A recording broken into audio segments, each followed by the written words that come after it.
Hey, DM Dongo here with another review from the DM's Guild. This time we're looking at the Complete Devout Handbook by Benjamin Huffman and Ross Leiser. It's currently on sale for $5.95, and who says devotion is its own reward?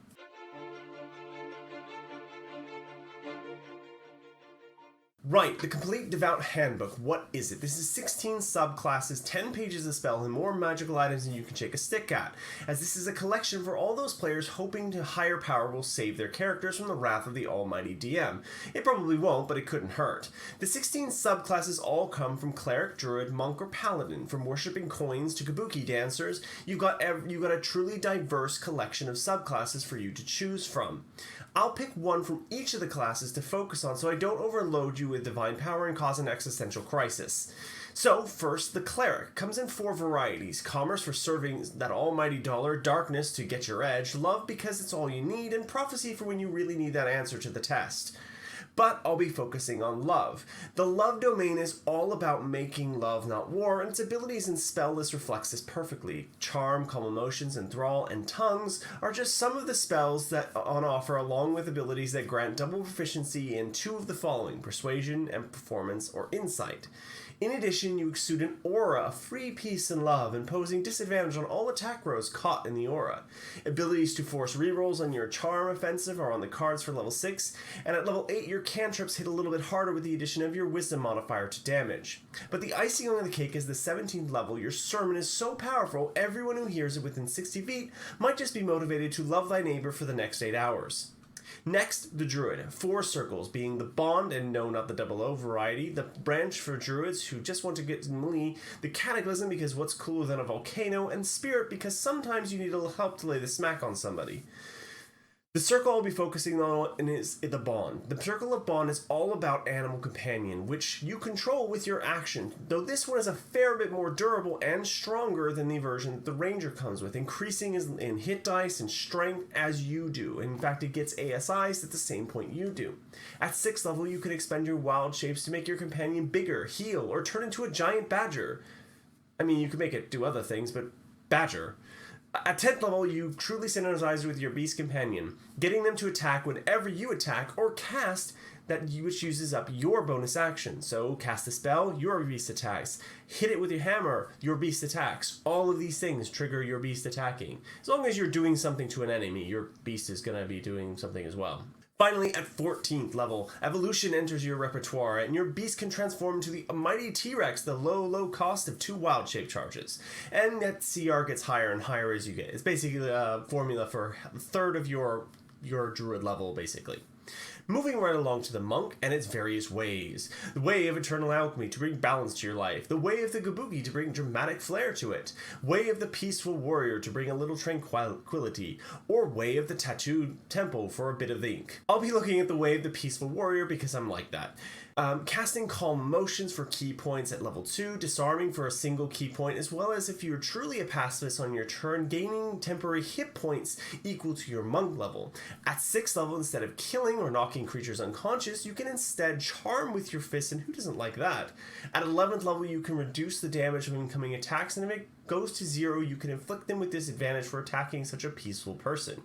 At 17th level, the Aura of Tranquility extends to 30 feet, and everyone within gains disadvantage on all attack rolls and resistance to all damage. Allies and enemies, peace doesn't play favorites after all.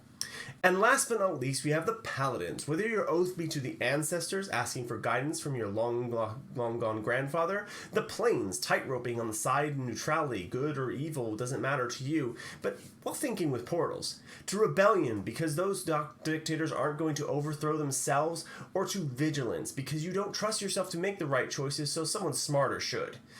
I'll be focusing specifically on the Oath of Plains. Granting that evil is a necessity, these paladins have the most trouble with their oaths, and their abilities are complex and interesting, but then it was messing around with portals, so you had to kind of expect that, really.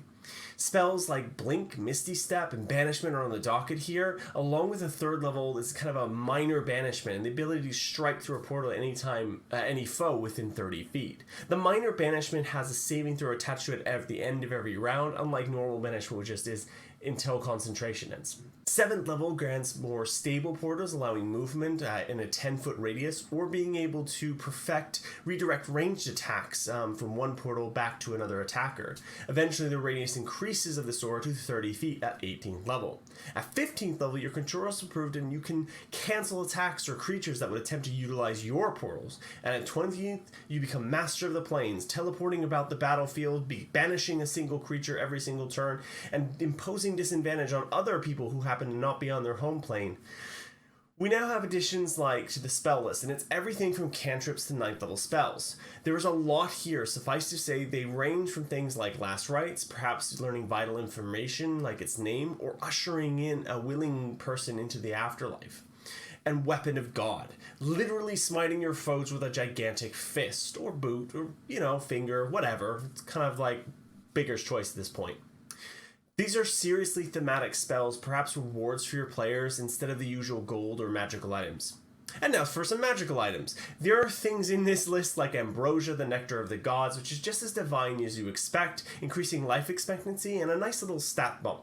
All the way to the Art of Tea, which is, if you follow the book's instructions, will grant serenity and peace. Oh, and the advantage on saving throws versus charmed and frightened conditions. Now, what did I like about this? I really liked a lot about it, and I like both the focus and the breadth of things on offer. So much to pull for both DM and player. I particularly like the collection of all things religious and devout in terms of spells, magical items, and archetypes. Everything fits really nicely together. There feels like a good collection of devotion. I particularly like some of the abilities, and I'm going to call these out now. Adventure Capitalist from the Commerce domain is a brilliant idea. Transforming gold stocks into potions or mundane items is a great way of kind of, especially at higher levels, dealing with those gigantic gold piles that players tend to get and have nothing to do with. Because in 5e, magic shops really aren't supposed to be a thing. This kind of solves that problem in a really neat way. Torrent of Gloom from the Darkness domain has probably my favorite name, and the idea of making dark areas darker is cool thematically and mechanically. If you've ever seen like Batman as he walks down a hallway, all the lights go dim as he walks through. This is kind of the magical version of that. It's really interesting. The Prophecies domain, the entire idea of the Oracle's Burden is an interesting mechanic. Having to give up something to gain something is an interesting idea and fits a nice trope for me. There's always that trope of the blind seer, and that's very kind of like strongly represented here. But there's some other things, some other design groundwork and design space here that I think a clever DM could build around as well. The whole Circle the Branch. I really like the idea of turning into a giant tree, having permanent bark skin. It's such a cool idea for a melee druid. I also really like the Peaceful Warrior. It's such an interesting idea as an archetype, flies right in the face of the usual Murder Hoper playstyle, and I love the turtle art chosen for it. It fits the theme very perfectly. The Oath of the Plains is thematically amazing, if a bit complex, but I think that's okay. Little complexity isn't a bad thing. One final thing. If anyone ever casts Duel of Destiny and Duel of the Fates isn't playing, it's an automatic failure in my book. Right, now moving on to things that I didn't like or thought were a little strong or weak or just a little odd. So, the things I didn't like here. Overall, there are a few abilities that I feel could use a tune down. Irrefusable Offer, which is basically what this does, is you throw a 5 GP coin at a target who's attacking either you or an ally within 30 feet of you, and they choose a different target. Now, that different target is of your choice as well, so it could be their allies as well. Now, at this moment, it has no saving throw. I feel it should have one. Just because it's really strong, because you can potentially cause, say, a Pit Fiend to go attack his, one of his servants and just decimate them. It is very powerful depending on what it is, and I think it does need some kind of spell safety, some kind of DC. Also, Venerable from Oracle's Burden might need to be looked at as increasing spell save DC and spell attack rolls is quite powerful.